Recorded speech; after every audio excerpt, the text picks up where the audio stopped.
esses versos, pelo seu sucesso, a produtividade, desbravando a terra, plantando e colhendo, ele vai vivendo com honestidade. Da roça que vem tudo que comemos, da roça que vem tudo pra cidade.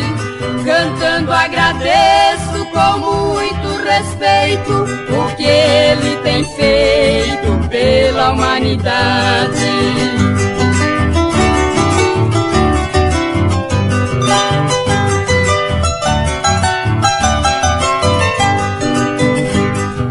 Ele se levanta, é de madrugada e segue a estrada rumo ao trabalho.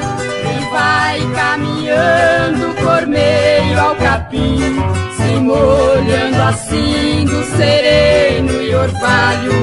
Com disposição em seus braços fortes, ele passa o dia o chão a lavrar. No entardecer pelo mesmo caminho, volta ao seu ranchinho para descansar.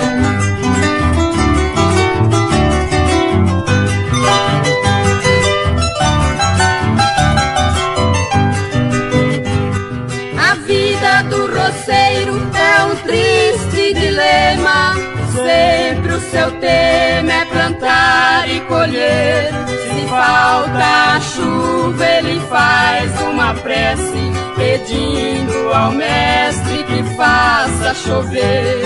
A este herói peço proteção, dedico também minha amizade.